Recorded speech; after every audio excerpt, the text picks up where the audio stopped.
राधे राधे गुरुजी। राधे राधे। आपके चरणों में कोटि कोटि प्रणाम। गुरुजी हमको रोज एक मौका दीजिएगा, हम बड़ी दूर से आए हैं, आपसे हमको बहुत सवाल करने हैं। बोलिए। रोज दो दो सवाल आपसे करना चाहते हैं। इसलिए दिया है। गुरुजी पहले तो ये बताइए, आप तो बताते ही हैं कि एक पत्नी का कर्तव्य क्या होता है और एक पति का कर्तव्य क्या होता है।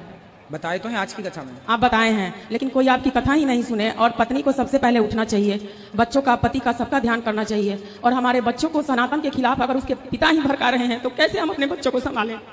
कहाँ है वो पिता? नहीं, वो तो आपकी कथा भी नहीं सुनते हैं।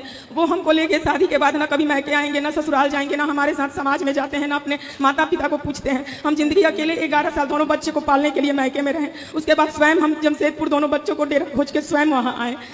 क्या करते हैं आपके पति? टाटा स्टील में, टाटा माइनिंग में है, उड़ीसा में।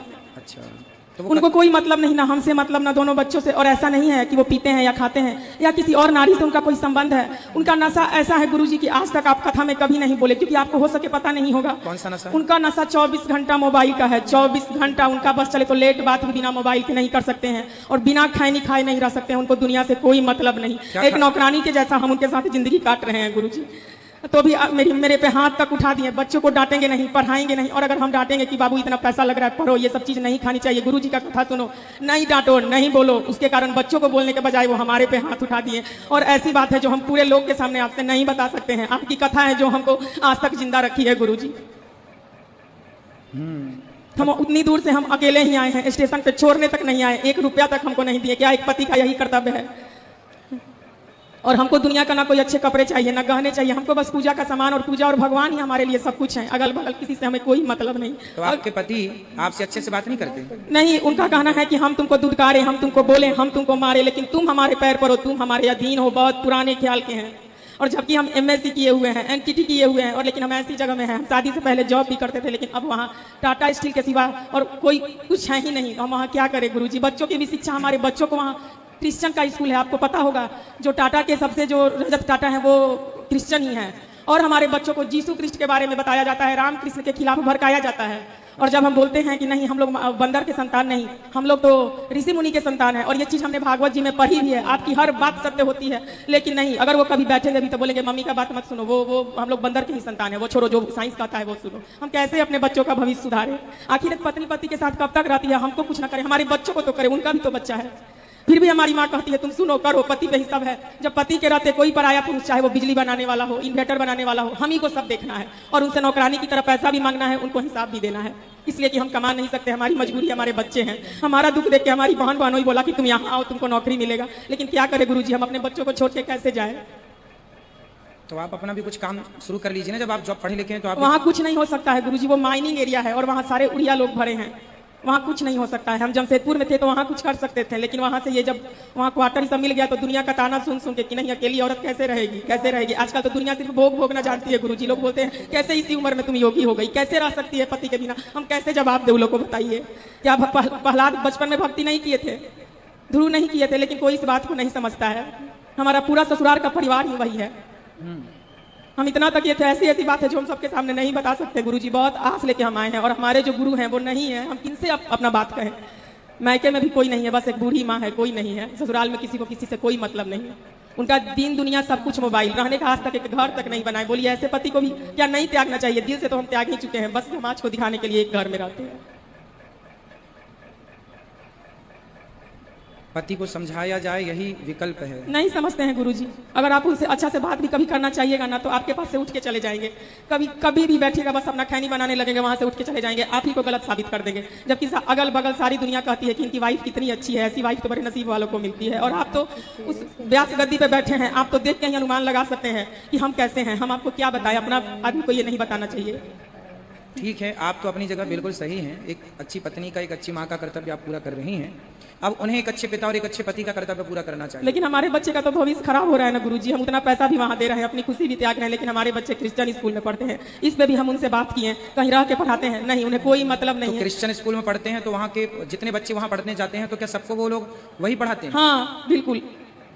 यीशु कृष्ण का गाना होता है, हमारे राम कृष्ण का नहीं। हम इस पे बहुत रोए, बहुत बोले इनसे कि हम तो हिंदू लोग जो पढ़ते हैं बच्चे, उनके बोलो ऑब्जेक्शन नहीं देते क्या? नहीं, तो स्कूल से हटा देंगे। हम लोग की मजबूरी है, माइनिंग एरिया है ना, माल निकलता है, 1500 क्वार्टर है, कहाँ जाएंगे? फिर कोई सुविधा नहीं है। वहाँ रोजी रोटी है तो रहना ही पड़ेगा।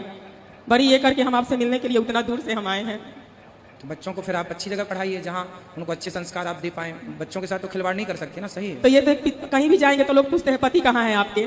यहाँ तक कि वहाँ के समाज में लोग ये कहना शुरू कर दिए हैं हमारे बच्चों से कि इसके मम्मी पापा कभी एक साथ नहीं आते हैं। बोलिए, हम बोले अच्छा मत चिंता करो, हम ही कुछ सोचते हैं, अलग ही रहेंगे तब ये सवाल नहीं उठेगा। करना चाहिए अपने अपने जिम्मेदारियों का पालन सब, इसलिए हर पति को अपनी पत्नी का, हर पत्नी को अपने पति का ख्याल रखना चाहिए और दोनों लोग मिलकर चलेंगे तब श्रेष्ठ गृहस्थी निभेगी।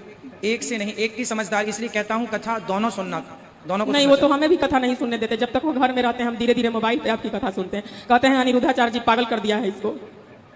बोलिए, क्या जिसको भगवान में मन लग जाएगा वो रह सकता है? आप थोड़े दिन आप ऐसा कर लीजिए, आप थोड़ा पति की बात मान के देखिए, शायद आपके मानने से, आपके प्रेम से वो रीझ कर आपकी बात मानने हम सब करके देख लिए हैं गुरुजी, हम हर चीज करके देख चुके हैं, ना बच्चों के फ्यूचर की चिंता है ना कुछ। वही हम आपसे पूछना चाहते हैं, शास्त्र ये क्यों कहता है कि ऐसे भी पति के साथ उसकी पूजा करो, पत्नी के साथ ही ऐसा बात क्यों कहा गया है? शास्त्र ये भी नहीं कहते, शास्त्र ये कहते हैं कि नारी पतिव्रता हो तो पुरुष को भी पत्नीव्रता होना चाहिए। नारी अपनी जिम्मेदारी निभाए तो पुरुष को भी अपनी जिम्मेदारियां निभाना चाहिए, है ना। वो एक पिता नहीं, माता शत्रु पिता वैरी ये न बालो न पाठिता।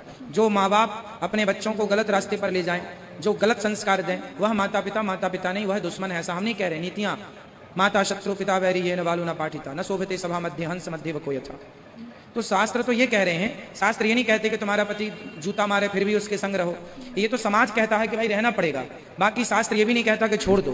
परंतु समझा बुझा के, जैसे प्यार मोहब्बत से कोशिश, आदमी व्यक्ति गलत नहीं होता, व्यक्ति की संगति उसे गलत कर देती है, सुधारा जा सकता है। यदि आप यहाँ लाए, अब जैसे आप कह रहे हैं वो आ ही नहीं सकते। नहीं, वो तो आपकी कथा सुनते ही नहीं है, वो टीवी में भी खाली इंडिया अब में ये है ना कि कोई हॉस्पिटल जाए तो उसका इलाज भी हो जाए, अब हॉस्पिटल ही ना जाए तो इलाज भी कैसे हो। यहाँ आए तो मैं समझाऊं भी, शायद वो समझ भी जाए, लोग समझ जाते हैं। अब आए ना समझे नहीं, वो किसी से बात भी नहीं करते। अगर इस घर में पूजा होगी, ब्राह्मण देवता बुलाएंगे तो फिर आप ही उनकी पत्नी तो हो ही, आप ही अपने पति की गुरु बनकर आप ही उन्हें सही मार्गदर्शन कीजिए। आपके पति भटके हुए हैं रास्ते से, एक पत्नी का धर्म यही है कि भटके हुए पति को सही रास्ते पे लाना। गुरुजी वो लात मारेंगे और हम उनको बार बार समझाएंगे, कोशिश करेंगे। कुछ दिन आप समझाइए प्यार से, वो लात नहीं, वो अलग विषय है कि वो उनके संस्कार ऐसे हैं, परंतु आप कोशिश करिए शायद सुधर जाएं। अब छोड़ भी देंगे अपने पति को तो फिर छोड़ने से भी लाभ क्या है? नहीं है, लाभ नहीं है ना छोड़ने से।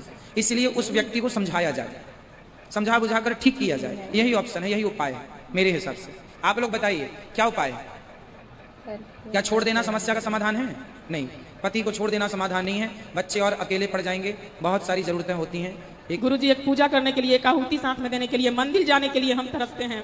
कोई बात नहीं, आप थोड़े दिन प्रयास कीजिए, जैसे रीझे प्रेम से, भाव से, जो आप के विचारों से शायद रीझ जाएं।